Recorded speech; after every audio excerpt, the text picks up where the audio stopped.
투박하지만 정직하다. 비평을 비평하는 남자 서영석. 그가 바라본 세상. 사설과 칼럼을 통해 오늘을 짚어본다. 서영석의 라디오 비평.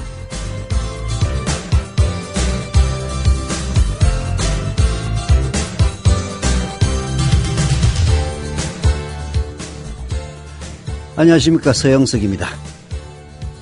요즘 정가에서는 기춘대원군이란 말이 유행하고 있습니다. 기춘대원군. 당연히 박근혜 대통령 호가호위하는 청와대 비서실장 김기춘을 이르는 말입니다. 왜 대원군이냐? 고종 때의 흥선대원군 이래 가장 큰 권력을 휘두르는 사람이다 해서 기춘대원군이라고 합니다. 앞으로 새누리당이나 이런 의원들이 김기춘 만날 때는 대원이 대감이라고 얘기할지도 모르겠습니다. 그 김기춘이 부정선거 모의를 했던 초음보국직 사건 그 주범 아닙니까? 당시 담당 검사가 바로 김진태였습니다. 지금 검찰총장 후보죠? 네. 결국 나중에 무혐의로 끝날 겁니다. 무죄로 끝나나요? 여하튼 당시 서울지검 특수 1부장이 정홍원이었습니다. 지금 총리죠. 결국은 김기춘에게 면죄부를 줬던 담당 검사는 검찰총장 후보로 올라와 있고 당시 서울지검의 특수 1부장은 총리를 하고 있으니 그야말로 대원이 대감의 위세가 하늘을 찌른다 이런 얘기가 나오는 것 아니겠습니까? 예. 그럴수록 장막 뒤에 숨어있는 수척공주 박근혜 점점 황간내시 정치의 늪에 빠져서 결국은 멸망하여 말지 않을까 걱정 많이 됩니다. 예, 10월의 마지막 날 10월 31일 라디오 비평 시작합니다. 함께하고 계신 방송은 정치평론가 서영석 미디어 협동조합 이사가 진행하는 라디오 비평입니다. 여우처럼 쇼핑하자 폭스마켓. 국민TV 손목시계 출시. 깔끔하고 선물용으로 좋은 골드 디자인. 고 김대중 대통령 국민의 정부 청와대 시계와 동일한 모델로 판매금의 30%가 미디어 협동조합의 기부금으로 쓰입니다. 국민TV와 함께하는 참 좋은 쇼핑몰 폭스마켓. 문의는 1566-5476. 검색창에 폭스마켓을 입력하세요. 폭스마켓.co.kr. 지상철 조합원 신청 광고입니다. 강화대교 앞에서 개념 부부가 만드는 개념 곰탕 연지연 곰탕. 연지연이란 가마솥의 장작불로 온종일 고아내는 곰탕을 서로 나누어 이어지는 인연이란 뜻입니다. 연지연 곰탕이 민주주의를 열망하는 조합원 여러분과 국민의 건강을 책임지겠습니다. 곰탕 포장 판매는 한 팩 800g에 7,000원이며 7팩 이상은 무료 배송으로 드립니다. 연지연 곰탕은 강화대교 입구에 위치해 있습니다. 단체 주문 예약 및 포장 주문 전화번호는 010-7252-1114, 010-7252-1114, 031-989-9968. 조합원 단체 예약은 10% 할인해드립니다. 그리고 판매 금액의 10%는 국민TV의 후원금으로 쓰입니다.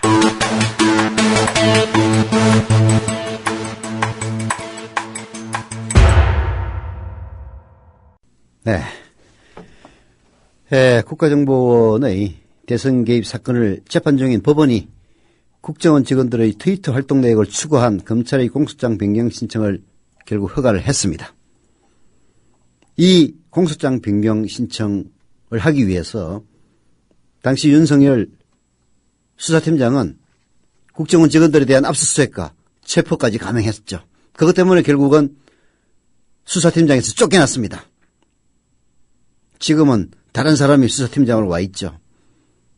결국은 당시 국정원 직원들에 대해서 수사를 해달라고 요청을 했을 때 야당 도울 일 있느냐라고 얘기했던 서울지검장, 서울중앙지검장 조영곤이는 정말 뻘쭘하게 된 셈이고, 비록 쫓겨났지만은 윤석열은 야 정말 훌륭한 검사다. 윤석열은 김대중 정부 때 노무현 정부 때 대통령의 접근들 잘못됐다고 생각하는 범죄 사실이었으면은 정치적인 고려 일치하지 않고 다 잡아 넣었습니다. 생각을 해보십시오. 검사 여러분들도 생각을 해보시라고요. 여러분들은 항상 정의를 구현하기 위해서 권력의 위압과 싸우는 그런 존재 아닙니까? 김대중, 노무현 정부 때는 그게 가능했어요. 이명박, 박근혜 정부 그게 불가능합니다. 검사들도 정신 차려야 될 때 되지 않았습니까? 아무리 권력에 밀붙어서 출세하는 그런 세태가 있다 손치더라도 그야말로 고시공부 열심히 하면서 내가 검사가 되면 정말 가난하고 약한 사람들을 위한 검사가 될 거라고 생각했던 그 초심 단 한 번이라도 생각한다면 지금처럼 검사들 행동하면 안 됩니다. 한겨레 신문이 범죄 공인된 트위터 글 그래도 심리전 주장할 것이냐라는 사설을 통해서 이 점을 질타하고 있습니다. 소개해드립니다. 국가정보원 대선 개입 사건을 재판 중인 법원이 30일 국정원 직원들의 트위터 활동 내역을 추가한 검찰의 공소장 변경 신청을 허가했다. 재판부는 앞으로 증거 능력 여부를 따질 기회는 국정원 쪽에 주겠다고 전제하면서도 형사소송법에 정해진 바대로 공소 사실의 동일성이 인정된다고 밝혔다. 국정원의 인터넷 댓글 작성 등 행위와 트위터 글 작성 및 재전송 행위가 하나의 범죄에 해당한다고 판단한 것은 법에 따른 당연한 결정이다. 그동안 원세훈의 변호인과 일부 새누리당 의원들은 이 트위터 글이 인터넷 댓글과 구별되는 별도의 범죄이고 공소시효가 지났으니 변경이 불어대야 한다는 그런 주장을 해왔습니다. 왜 그런 얘기를 했겠습니까? 새누리당 혹은 친박 언론들은 야 댓글 몇 개 가지고 박근혜가 당선됐냐? 이런 식의 주장을 펴왔습니다. 물론 그럼에도 불구하고 댓글이 수가 문제냐. 국정원이라고 하는 국민의 세금을 1년에 1조 원 이상 집어먹는 그리고 국민의 세금으로 월급을 받아 처먹는 국정원 직원들이 문재인을 떨어뜨리고 박근혜를 당선시키기 위해서 활동을 했다면 이미 그 자체가 범죄가 아니냐라고 얘기를 해왔습니다마는 보통 사람들은 야 몇 개 안 되잖아 라고 얘기하는데 나름 설득력은 있었습니다. 그러나 트위터 글은 드러난 것만 해도 5만 개가 넘어요. 그리고 군 사이버 사령부는 수백만 개가 넘습니다. 그러니 이런 식의 구차한 주장을 새누리당은 펼칠 수밖에 없었던 거죠. 하지만 재판부는 검찰의 손을 들어줬습니다. 검찰 전부가 아니고요. 그야말로 최동욱의 검찰, 최동욱의 그야말로 자식이라고 볼 수 있는 윤석열의 검찰에게 손을 들어준 겁니다.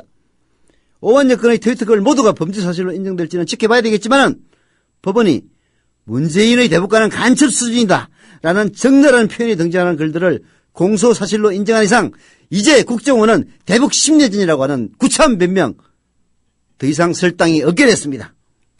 법원이 이미 재정 신청 인용을 통해 이종명 전 국정원 3차장 등 고위 간부 2명의 선거법 위반 혐의를 인정한 데 이어 공소장 변경까지 허가함으로써 선거법 위반죄의 유죄 가능성은 더 커졌다. 재판부는 대통령까지 나선 정치권의 압력에 휘둘리지 말고 철저히 증거에 입각해 법과 양심에 따라 판단해야 한다. 그렇습니다. 재판부는 서울중앙지법원장을 감사원장으로 임명하고 그리고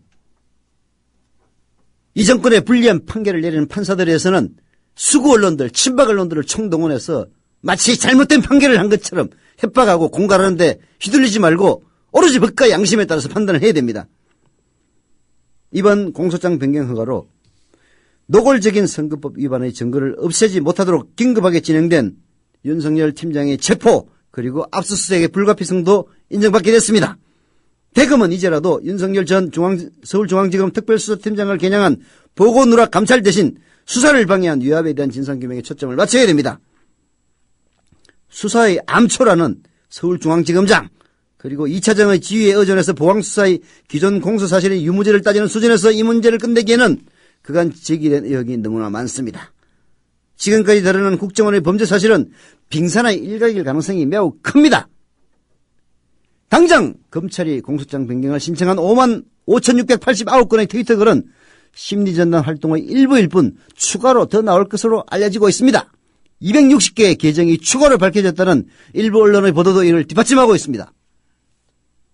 여기에 국군 사이버사령부의 대선 개입 행위가 잇따라 드러나고 있고 새누리당 SNS 미디어 본부장이 운영한 시발단까지 가세한 삼각 공조 의혹도 짙다.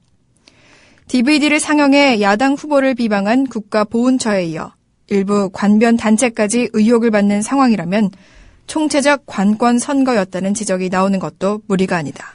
총체적 관권 선거였다는 지적이 나오는 것도 무리가 아니라 총체적 관권 선거 그 자체였습니다. 자, 이제 재앙문이네. 뭐 이런 데까지 다 나왔으니 이제 남은 건 선관위밖에 없는 것 아닙니까?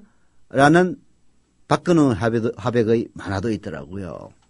자, 이래 놓고도 심리전 주장을 하고 있고 나는 아무 관계가 없다고 뻗대고 있는 박근혜 대통령 한심하고 또 한편으로는 정통성의 위기를 임기 끝까지 혹은 하야 끝까지 가지고 가야만 되는 박근혜 어찌 보면 불쌍하기조차 합니다. 장윤정의 거짓말 듣고 오는 동안 청취자 여러분들의 많은 조합원 가입 그리고 조합원 여러분들의 더욱더 가열찬 정자 정자는 출자금을 더 보태는 것이기 때문에 없어지는 돈 아닙니다. 부탁드리면서 노래 거짓말 나갑니다.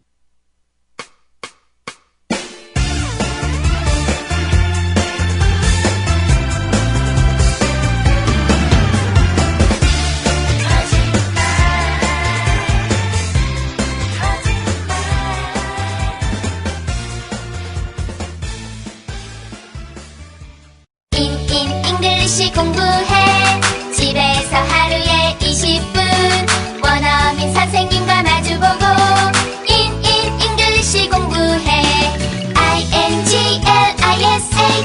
잉글리시 대한민국 화상영어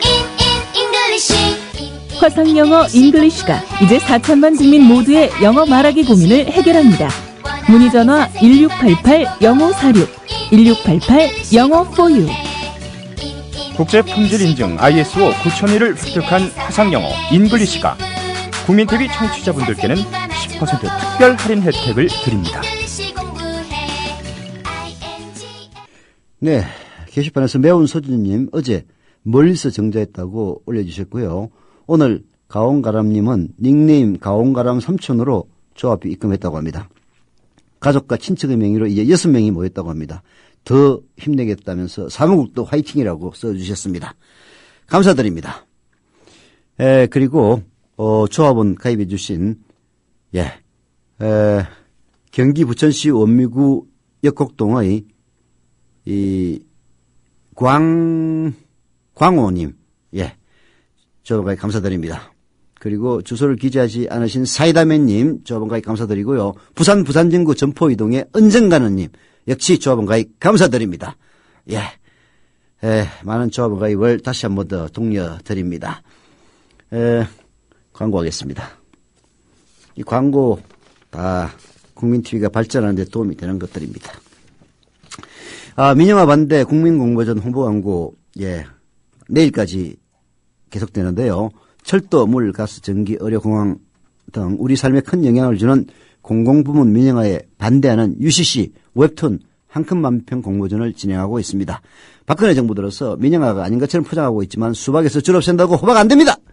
기술적으로 시각적으로 뛰어난 작품 아니라 하루하루를 살아가는 사람들의 시각이 온전히 담겨진 그러나 즐겁고 유쾌한 민영화 반대 희망 메시지면 된다고 합니다. 공모전 문의는요. 적으세요. 공공기관 사업본부 사무국 02-3143-7710 또는 담당자 이태영님 010-7444-4277로 문의 주시면 된다고 합니다. 010-744-4277. 이 홍보 광고 모처럼 하셨는데요. 많은 분들이 듣고 또 이렇게 응모도 해주셔야 잘 되는 겁니다. 다음에 또 광고하려고 하지 않겠습니까? 부탁을 드리겠습니다. 또 하나 더 합니다. 총 3개인데 하나는 나중에 하고 저하고 노정면 기자 지금 단식 중입니다. 김용민 PD도 절반쯤은 단식하고 있습니다. 모두 다 건강을 위해서이죠. 유니웰 오해숙 생활단식의 도움을 받고 있는데요. 다이어트에도 좋지만은 몸과 마음이 건강해지는데 아주 좋은 효과가 있다고 합니다. 오해숙 생활단식에서는 국민TV 조합원 여러분들을 특별한 조건으로 모신다고 합니다. 지금 신청하시면 오해숙 생활단식 유니웰이 참여자 모두에게 미디어 협동조합 출자금 일자를 제공한다고 합니다. 5만 원이죠. 그리고 이미 조합원일 경우에는 정자를 해주시든가 아니면은 그 분이 지명하는 자녀들에게 일자를 정자해 준다고 합니다.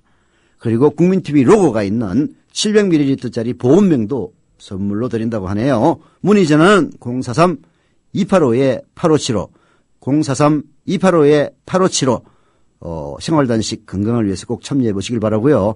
전화번호 잘 모르시면은 팟캐스트에도 이 광고는 동시에 나갑니다. 많은 참여 바라겠습니다. 사실 제가 요즘 거의 걸으면서 티격을 하고 있는데요. 3시간에서 5시간 정도 걸립니다. 단식 걷기 비슷한 것 같아요. 언제든지 단식 중단하면 됩니다. 누가 아무것도 얘기 안 해요. 걷기 마찬가지입니다. 그냥 걸으면 걷는 거 중단하고 버스 타거나 택시 타고 가면 돼요. 하지만 결국은 참고 견디면서 자기의 건강뿐만이 아니라 자기의 마음가짐까지 새롭게 다잡을 수 있다는 점에서 진짜 여러분들에게 권유해드리고 싶은 좋은 아이템입니다. 제가 마루타로 직접 실행까지 해봤는데요. 단식은 괜찮습니다. 자, 본론으로 넘어가죠. 광고 너무 많이 해도 좋지 않고. 서청원 화성갑으로 복귀를 했습니다. 차떼기, 불법 정치연금, 그야말로 박근혜가 공천하면 안 된다고 했던 그 기준에 모두 부합하는, 심지어는 아들 특채까지 시키고 또 딸도 뭐 문제가 있어요. 아주 불법 가족입니다. 왜 서청원을 공천을 했겠습니까? 이유는 오로지 보험밖에 없습니다. 서청원은 2008년 총선에서 친박연대를 만들었던 사람입니다. 정말 박근혜로서는 고마워할 수밖에 없는 그런 사람이죠. 이런 욕을 얻어쳐먹으면서까지 서청원을 공천해서 결국은 국회의원으로 당선시킨 것은 보원 이외에 다른 어떤 말로 설명이 되지 않습니다. 서청원 이겼다고 자만할 필요 전혀 없어요. 친박 언론들은 서청원의 승리에 대해서 애써 외면하든가 아니면은 자만하지 말라고 얘기를 하고 있습니다. 자기네들도 이 문제를 거론하면 할수록 부끄럽다는 사실을 잘 알고 있기 때문입니다. 서청원이 승리한 건 간단해요. 화성갑 31.9% 투표율이었습니다. 낮은 투표율이면요 조직이 말을 합니다. 새누리당 조직 그리고 노인네들 표의 가치가 올라가기 마련입니다. 젊은 사람들이 동일하게 투표를 하면 노인네 표 한 표가 한 표지만은 젊은 사람들이 투표율이 절반밖에 안 되면 노인네들 한 표는 두 표의 가치가 있는 겁니다. 또한 임기 초 박근혜에 대한 이른바 중도층의 기대 그리고 아직도 남아있는 환상 이런 이유도 있을 겁니다. 뭐 이건 시간이 가가지고 박근혜의 실상이 까발려질 때까지는 방법이 없는 거죠. 세 번째 이유는 야당의 무기력입니다. 야당은 이번 선거에서 이길 수 있다라고 생각하고 과감하게 질러야 했었는데 그러지 못했습니다. 손아귀도 비겁하게 피했습니다. 그러니 젊은 층들이 투표하고 싶은 욕구가 생기겠습니까? 재보궐은요 쉬는 날도 아니에요. 저녁 8시까지 투표하는 것뿐인데요. 뭔 의욕이 생겨가서 투표할 것 아닙니까? 마지막으로 될 수 있는 것은 지역 이기주의입니다. 차떼기는 불법 정치자금이든 힘센 놈이 의원이 되면 지역이 발전해질까 하는 막연한 기대인데요. 투표율 낮은 것하고도 연관이 됩니다. 장년층, 노년층에게는 이런 지역 이기주의가 말빨이 먹힙니다. 그래서 화성갑, 서청원의 기환에 대해서 친박 언론들도 자랑스럽게 얘기하지 못하고 있는 겁니다. 한겨레신문은 이 재보선 아전 인수식의 해석을 경계한다면서 지적을 하고 있네요. 소개해드립니다. 10월 30일 재보궐선거가 여당의 완승으로 끝났다. 경기 화성갑과 경북 포항남 울릉의 국회의원을 뽑는 선거에서 두 곳 모두 새누리당 후보가 여유 있게 승리했다. 애초부터 두 곳에서 여당의 우세가 점쳐지긴 했지만 투표 결과 나타난 민심의 선택을 허투루 볼 일은 아니다. 여야 정치권은 선거 결과를 아전 인수식으로 해석할 게 아니라 겸허히 받아들여 심기일전의 계기로 삼아야 한다. 무엇보다 이번 선거 결과 야당이 지난 대선에 이어 여전히 국민에게 외면당하고 있는 점이 재확인됐다. 수도권에서 치러지는 탓에 관심 지역이었던 화성갑 보궐선거에서 민주당은 비교적 큰 표차로 패배했다. 지난 대선에서도 민주당은 이곳에서 10%포인트 이상 패했다. 선거 직전 손학규 전 민주당 대표의 출마가 무산되는 등 비교적 선거전이 싱겁게 진행됐다고는 하지만 야당이 국민의 신뢰를 회복하기에는 여전히 미흡하다는 게 더욱 분명해졌다. 네, 야당은 신기일전의 계기로 삼아야 합니다. 국민의 신뢰 못 받고 있습니다. 김한길 대표의 그 유약함이 박근혜 정권의 초기를 지탱하는 데 큰 도움이 되고 있다는 사실을 박근혜 정권을 싫어하는 사람들은 누구나 잘 알고 있습니다. 김한길이 나빠서가 아니라 좀 더 투쟁적이고 좀 더 카리스마 있고 그리고 지지자들을 묶어서 갈 수 있는 그런 지도체제가 아니기 때문입니다. 정말 민주당은 황골탈퇴하지 않으면요. 민명도 의원은 임기 초 지지율 치고는 괜찮다. 이런 얘기를 하긴 합니다만은 이런 식의 패배가 계속되면은 민주당 외면 더 가소가 될 겁니다. 내년 6월이면 지방선거 있어요.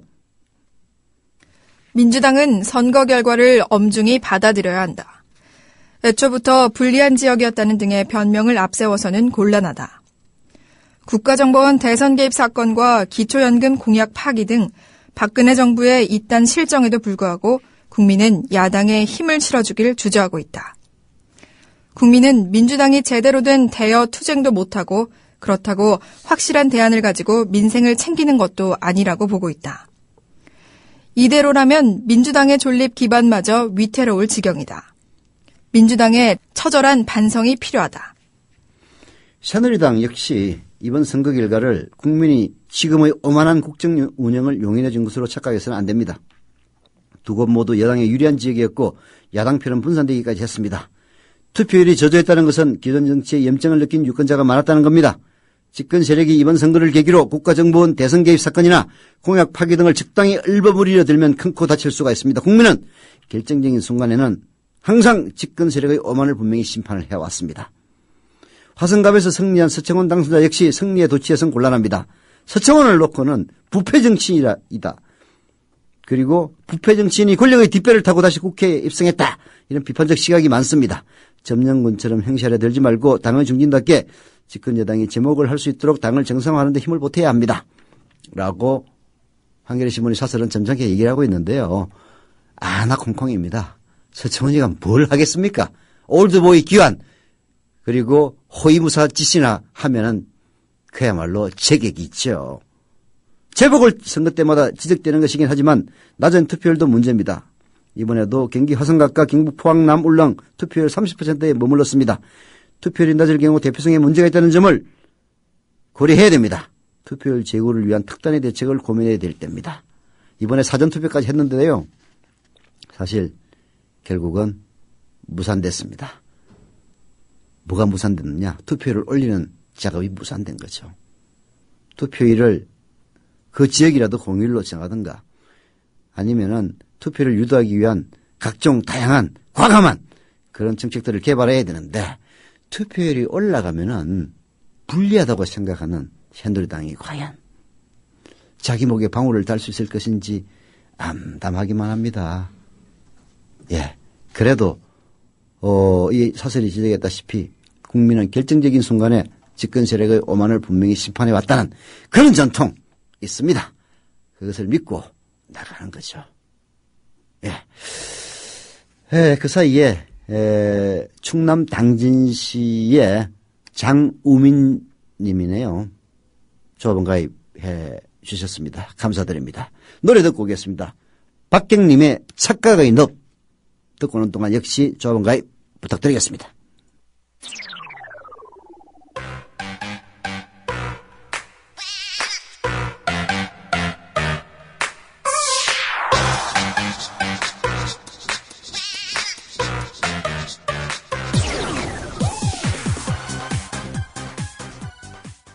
네, 제 시간에 처음으로 가입하신 김프로님 소개하는 건 누락했네요. 김프로님 조합원 가입 감사드립니다.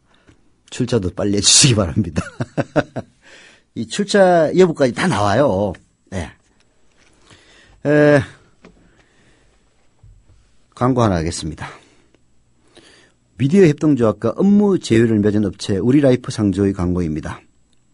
언제 닥칠지 모르는 가족과의 이별에 대비해서 상조 서비스가 바쁜 현대인들에게 보험과 같이 꼭 필요한 것이 되었는데요. 국민TV와 제휴를 맺은 상조 서비스 업체가 있습니다. 바로 우리라이프 상조입니다. 우리라이프 상조에 가입하시면 납입금의 10%를 매달 국민TV에 후원한다고 합니다. 1600-3267 1600-3267 미디어협동조합 국민TV와 함께하는 곳 인터넷에서 우리라이프 상조로 검색하시면 됩니다. 예, 우리라이프 상조하고 업무 제휴식을 제가 맺었는데요. 상조회사에 대해서 저희들이 별로 좋은 인상을 갖고 있지는 못하죠. 우리라이프 상조는 자기들 말로는 그런 것이 아니라고 합니다. 상조 이건 사실 필요해요. 그래서 저도 하나 가입하려고 합니다. 다만 이제 과거 상조회사들이 납입하는 돈을 자기 돈처럼 썼는데 요즘은 40%를 적립을 하도록 의무화되어 있고 내년부터는 50%를 적립하도록 되어 있다고 합니다. 즉 50%는 못 써요. 나머지. 그래서 그 상조 서비스에 대한 인상도 불식시키겠다고 자신하고 무엇보다도 정권의 탄압을 받을 수 있는 이런 매체에 수천만 원대의 광고 계약을 맺은 그런 업체 그리고 가입을 하면은 출자가 아니지. 우리 라이프 상조에 가입한 사람이 매달 내는 돈의 10%를 다시 국민TV에 광고로 후원하겠다. 이런 얘기를 하고 있어서 여러분들에게 권해드립니다. 우리 라이프 상조 1600-3267 부탁하겠습니다. 자, 이어서 소개해드릴 칼럼은요. 고려대 전기전자전파공학부 교수인 윤태웅 교수가 한겨레신문에 기고한 수학시험과 대선불복이라는 칼럼인데요. 이 칼럼은 원고료도 주지 않는 칼럼이라고 합니다. 왜? 그냥 실어달라. 이게 한겨레에서 청탁을 해서 싣는 글이 아니라 내 글을 좀 실어주시오 하는 글이기 때문에 원고료도 안 준다는 글인데요. 제가 읽어보니까 참 좋은 글이에요. 수학시험과 대선불복. 왜 좋은지 들어보십시오. 오늘 밤에 치를 중간시험 문제 이제야 다 냈습니다. 오후 내내 숨막힐 정도로 집중해야 했습니다. 공대에서 수학을 가르칠 때는 공식만 적용할 줄 알게 하면 된다고들 했습니다. 이젠 유통기한 지난 이야기입니다. 인터넷에 거의 모든 정보가 있고 그걸 언제 어디서든 쉽게 가져올 수 있는 지금 공식을 기억하는 수학은 비수학적입니다. 그래서 저는 수학적 과정에 초점을 맞춥니다. 우리는 수학과 학생이 아니에요 라고 외치는 일부 학생들의 아픔을 뒤로하고 주로 증명 문제를 시험에 내는 것도 바로 이렇게 과정을 중요하게 여기는 교육 철학 때문입니다. 답이 맞아도 과정이 바르지 않으면 매정하게 점수를 크게 깎습니다. 반면 잘못된 답이 나와도 과정이 올바르면 감점을 거의 하지 않습니다. 강의 시간에도 거듭 강조합니다. 중요한 건 과정이지 결과가 아닙니다. 지식 생산 능력도 과정에 집중해야 기를 수 있습니다. 이번에도 예외 없이 증명 문제를 많이 냈습니다. 물론 이 사실은 시험을 앞둔 학생들한테 아무런 의미가 없는 정보입니다. 이른바 기출문제가 다 공개된 데다 출제 방식이 늘 똑같기 때문입니다. 네, 고려대 전기전자전파공학부 윤태웅 교수는 자기 시험 문제 낸 것을 예를 들고 있어요. 증명 문제를 냅니다. 근데 답이 맞아도 과정이 틀리면은 감점을 팍 시킵니다. 그러나 답이 틀려도 과정이 올바르면은 점수를 거의 깎지 않는다고 합니다. 왜 그러느냐? 지금은 정답이 중요한 시대가 아니기 때문입니다. 박근혜가 그렇게 얘기하는 창조경제도요. 바로 이런 과정의 올바름 그리고 과정에 대해서 보다 더 면밀한 관심을 쏟는 이런 것들이 필요합니다. 정작 과정에 대해서는 외면하고 결과만 가지고 떠들고 있는 박근혜 창조경제 얘기할 자격이 없어요. 윤태웅 교수가 수학시험 문제를 놓고 설명하는 이 바로 과정에 대한 가치 바로 이걸 여러분들에게 말씀드리고 싶어서 이 칼럼을 선택한 겁니다. 학생들을 만나며 이렇게 과정을 강조하는 제가 복종이니 승복이니 하는 표현을 불편하게 여기는 건 어찌 보면 당연한 일입니다. 이를테면 2004년 신행정수도건설특별법이 위헌으로 판정됐을 때 헌법재판소에서 관습헌법을 그 근거로 제시했던 건 충격적인 사건이었습니다. 행정수도 이전에 반대하는 사람이라도 관습헌법을 근거로 들어 특별법이 위헌이라고 말하는 데에는 아마 동의하기 어려웠을 겁니다. 그래서 사람들이 그 논리에 문제를 제기했을 때 당시 한나라당이나 주류 신문에선 뭐라고 했을까요? 따지지 말고 그냥 승복하라고 했습니다. 그리고 또 떠오르는 건 천안함 사건입니다. 합동조사단 보고서에 이해가 잘 안 되는 부분이 있어 질문 좀 하려고 했더니 묻지 말고 결과를 받아들이라 합니다. 그래도 계속 질문하려 하면 종북이냐며 몰아붙입니다.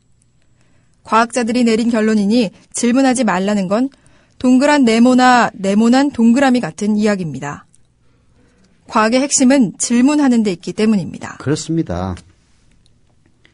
묻지도 따지지도 말고 결과에 승복하라라는 것은 파시스트적인 방식입니다. 지금 2013년 21세기를 살아가는데 맞는 방식이 아니에요. 윤태홍 교수가 얘기하다시피 항상 시민들은, 건강한 시민들은, 깨어있는 시민들은 질문하고 또 질문해야 됩니다. 이게 과연 바른 것인가? 이게 이러한 질문이야말로 우리 삶의 방식이 돼야 됩니다. 이게 그야말로 대한민국을 도약시키는 운동이 될 겁니다. 그런데도 불구하고 정치에서부터 과정 다 필요 없어 인간들아. 결과가 이겼으면 되지. 무슨 얘기야. 우리가 댓글 때문에 당선된 줄 알아. 이 식의 변명을 일삼고 있는, 얼마나 답답했으면은 고려대 전기전자 전파공학과 교수가 이런 글을 다 기고하겠습니까? 이번엔 대선 결과에 복종하라고 말합니다. 과정의 부당함을 말하는데 결과에 복종하라고 합니다. 과정의 부당함은 설사 그게 결과를 바꿀 정도의 영향을 주진 않았다 하더라도 말 그대로 옳지 않은 일입니다. 복종과 승복을 강요하는 폭력적 문화 속에서 제가 학생들한테 강조하는 것과는 정반대로 결과가 과정에 우선하는 한국의 현실을 거듭 목격하게 됩니다. 학생들은 아마 이 시각에도 시험 준비하느라 다른 생각을 할 틈이 없을 겁니다. 그런 학생들한테 저는 지금 큰 부채감을 느낍니다.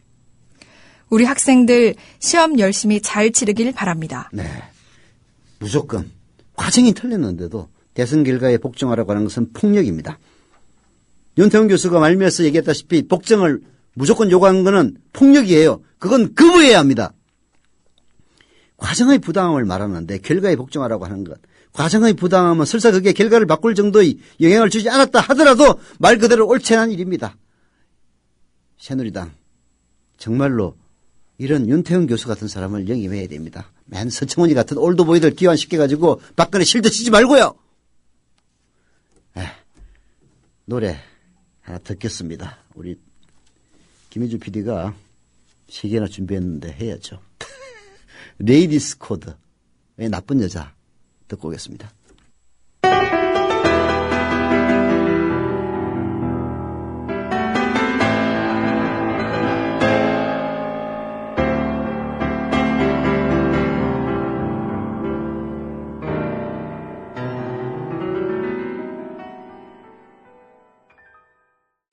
네, 그동안 가입해 주신 둔내 사랑놈, 예, 아이디가 아주 독특하네요. 둔내 사랑놈님, 저번까지 감사드립니다.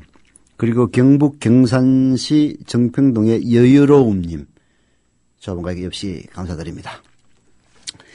마지막으로 간략하게 소개해드릴 칼럼은 한겨레신문 김종철 기자의 박근혜 발언을 못 믿는 까닭입니다.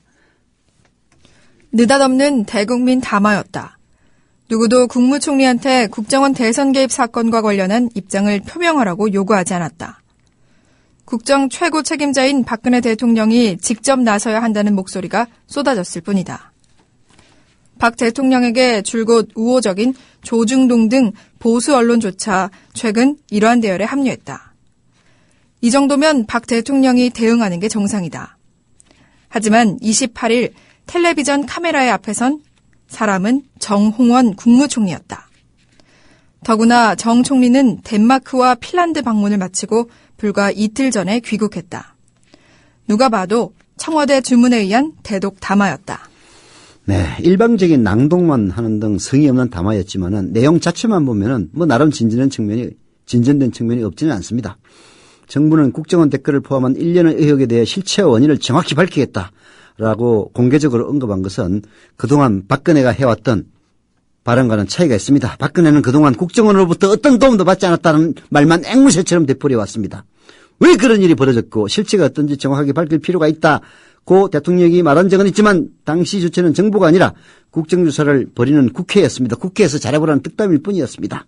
그러면 박근혜의 태도가 뒤늦게나마 바뀐 걸까요? 재판이 끝날 때까지 진짜 믿고 기다려도 좋을까요? 그러기에는 이 정권 진정성 너무 부족합니다. 오히려 주변 정황은 정반대죠.